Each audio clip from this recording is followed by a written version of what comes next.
What's going on, everyone? Chris here with Clutter Reduction Junk Removal. Now, I get a lot of questions about my trailer build. Not so much the fact that it's a single axle. I did make a mistake when I first got it. I do need a double axle, which I did, by the way. We put a deposit down because they're out of stock. We will be getting a trailer by like the end of January, early February. So we'll be making a video about that as well and how we're going to do the build for it. But I want to go ahead and talk about this trailer in the current build. So if you see my videos before, then you would notice that I don't have a typical wood build trailer. It's actually a different material. We're going to go ahead and talk about what that material is, how much it costs to do it, some of the things that they did to make sure it was safe for what I am using it for, and then some of the little things that I did to it to help modify it to what I need. So we're going to get into all that in just a second. All right, so this is a Big Tech 6.5 by 12 foot open utility trailer. When I first got it, I'll throw a picture on the screen, but it was just this framing all the way across. All this and this was not here. Now, as you can see, this is a very smooth finish. This is not wood. This is aluminum. And what we essentially did was built sides on the trailer running around. And then we added a sign to the back so people knew who we were and it wasn't just junk through the back end. And we built that all around, and then we got a wrap on the trailer. So there's a guy down South Florida that does wraps. I met him through the moving company. He did the wrap for me. The idea was to make it super simplistic and clean, very clutter-free. And that's what we got going on here. Now, the aluminum build isn't the most durable thing in the world when you're comparing to, things like wind, especially driving the highway. So we built this. This is solid steel. It's a 1/4 inch thick, and it's welded into this. Now, aluminum can't be welded to steel. So that is all bolted in to the sides on the inside. I'll show you that in a second. And that's what this is. You can't weld it to steel. So this is held in by fasteners. But this is a steel corner frame to help with wind draft. So when you're driving down the highway, it doesn't, push the trailer around from the front end, 'cause that's where it's getting all of its main force. So that's that. And then the tarp is actually something I bought on Amazon. So you'll see most dump trailers, they come with the tarp pre-installed. It's usually facing this way, but I didn't want to block my logo, so I went up with it. But I basically just drilled holes into this and then fastened it in up here. And this tarp I got on Amazon, I think it was like $160 for the set, and it just came with an aluminum rod that you just cut to size. And then the tarp itself, I think was like $59, $60. So I'll try to find the links on Amazon and post it for anyone who wants to check out a similar thing. It is a handcraft. It's not electronic or anything.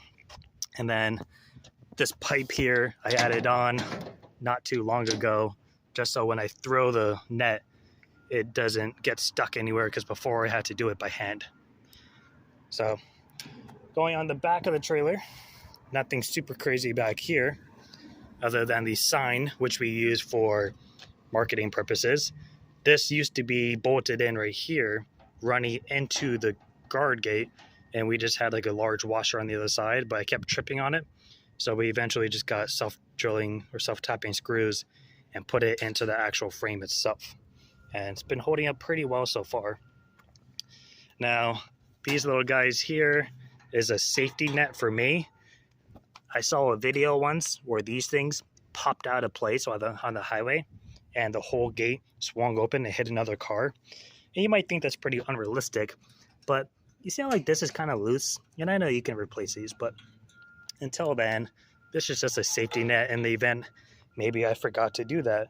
And this will catch this up here if it were to ever open up, and just for second securement. Now, going in the trailer. Now, you'll notice when you open up the trailer, there's a ratchet strap here. The reason for that is with the aluminum sides, they like to fan out over time from pressure. And like I said, it's not the most durable thing out there. It does fade a little way. But it is durable as far as wood not rotting out and not getting damaged every single little knickknack. As you can see, this has taken some abuse over the years, but it holds up pretty well. these are the bracket plates I was talking about. These are bolted into that tubing on the other side. That's how it's held into place. And then they're connected together using their own bolts. And then they're drilled into the actual baseboards of the trailer itself down here. And these are the plates for the corner brace that we were talking about. That's how this is all connected. So in reality, if I ever needed to take this thing apart to replace the floorboards, I could. It would just be a pain in the butt. Now, some things I did for my own modifications is I attached these little D-rings at the top, just using a bolt and nut, and then again at the bottom, and they're lined up pretty much every eighth of the truck. Now, the reason I did that is I'll get jobs where, maybe I'm only filling a quarter load of stuff, but I don't want it just laying on the floor. So I'll stack it accordingly, and then I'll use a ratchet strap to go side to side to hold everything in place, kind of like what you see right here. Or let's say maybe I have a big old floppity mattress. It's all over the place. I'll use 2 ratchet straps and make an X to hold it in place. Or, maybe I have like a glass piece or something that's not quite as high as the side is. I'll run a ratchet strap from the top on an angle down to the bottom to hold it in place. So that's the reason for those. They're just extra securement for ratchet straps. Otherwise, that is pretty much the trailer. So it's an aluminum build. You have a separate rail here that I use for this, and it's extra securement to hold this all together. It's just extra securements. We're going to go back in the truck where it's not windy, and I'll talk a little bit about the cost. All right, so now getting into the costs, as you can imagine, it's not as cheap as if you were to do a wood build. If you were on a super budget, which back then I actually technically was, I probably should have just done a wood build, but I wanted something nice, and I wanted it to last without having to worry about it, and I just wanted it to look as professional as possible. And to me, doing an aluminum build, kind of mimicking like a junk truck, but just on an axle, was the answer to what I wanted, and that's what I did. And that's what I'm going to do on my next trailer. I actually did get a second trailer. It's just on back order right now. So we'll get that in like a month or so. But the aluminum build, to give you an idea of cost, so it's going to depend on how much aluminum is going for at the time, and whether you go to like a corporate fabrication shop or you go to a private fabrication shop, or the time of year and your location. So it may not be the same thing. Maybe it's cheaper, maybe it's more expensive. But each of those panels, the aluminum sheeting comes in 4-foot panels. So that's why there's like different sections. It's not just all one long thing. So the panels at the time, I think they're like $300 to $400 per panel, give or take.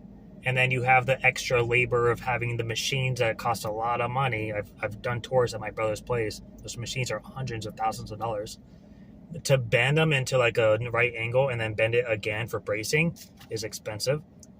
And then, of course, the manual labor to fasten everything in securely so it's not going to fly away on the highway, and to make sure it's not going to fall apart in like a year. And then to do the steel and the welding and all that fun stuff, everything has a little cost that gets added to it. So the entire build, plus the sign on the back with the rounded corners, that was a custom cut to my size I wanted, it all came out to about $3,000. So you kind of need to do the math if you think that's worth it versus doing wood.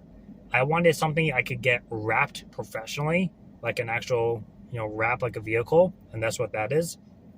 And that wrap was $1,700, give or take. So all in all, the trailer, I got it for $2,400 on sale, and then registration and fees and taxes, I think it ended up being like $2,700, $2,800. And then the wrap, so it's $5,800, and then the build, and then the wrap, that would be $7,400, give or take. So it added up quick, don't get me wrong, but it's lasted as long as it did. The only downside of the trailer itself is that it's a single axle. That was my mistake. I didn't know better. Nobody told me. I didn't research that. I was researching safety, driving, how not to flip the trailer, things to worry about when you're backing up. I never bothered to look like, oh, should I get a single or a double? I just didn't know. I'm stupid. Sorry for all my YouTube commenters out there. But other than that, though, the trailer has held up exceptionally well. Haven't had any issues with it. And the alternative would do a wood build. Now, there's a lot of videos out there about wood builds and different like forms and different ways and different securements and how crazy you want to get with it. But that is what my trailer is. If you are going to a fabrication shop, the way I described it to the guy who did mine was, hey, I want to get size built. I want it to be secure enough that it's going to be holding a bunch of stuff at any given point in time. I want it to be able to drive down the highway and not fly away on me. And I want it to last a couple of years at least. And that's what they did. So sometimes you just got to let them steer the wheel. They know what to do. But that is my trailer build. So it's something I get a lot of questions on, and hopefully that answers pretty much all of them. We did get the second trailer. It's a 6.5 by 14 foot utility trailer, double axle. I did not get a dump trailer. I weighed the pros and cons of the dump trailer for this entire fucking year. I told everyone I wanted to get a double axle utility trailer, and everyone was like, oh my God, you got to get a dump trailer. It's the norm. It's the standard for junk removal. You got to do it. It's going to save your back. It's going to save you time and energy and all this stuff. It's also $13,000 in my area, by the way. And I did the pros and cons of it. The only pro of the dump trailer is the dump feature when I offload. I wouldn't be hauling gravel and dirt and sod and bricks and concrete, so I'm not doing anything crazy like that where it makes sense to have it. Otherwise, you'd be shoveling it in. I don't do a lot of construction jobs because in my area, contractors are used to paying $400 for a dumpster that can hold 10 times as much as my trailer, and they just have their guys do it as they go. So I don't even do a lot of construction jobs. It's really household furniture, and I'm solo the majority of the time. Even when I have help, it's easier, in my opinion, to load a utility trailer with a ramp that's only a foot off the ground versus having to bring everything to a lip of a dump trailer, push it in, slide it, get in, stand it up, and reposition it. Like, yeah, you can buy the custom ramps for it, but I already know that with the hand truck, sure. With the four-wheeler, not going to work. And I like my speed packs. So for me personally, utility trailer is the way to go. But I did get a slightly larger size, and when I do my new aluminum build, I'm going to do a 5-foot side to help with my cubic footage, not so much for like pricing purposes, but also for securement. So I stand a lot of my pieces up, and I've noticed over time, like, an extra foot of walls would be good for me and make me feel better when I load stuff. So that's a reason for it. Plus, it gives me more wall space to do a wrap, to make things like kind of spread out a little bit more, add in some more information without making it look cluttered.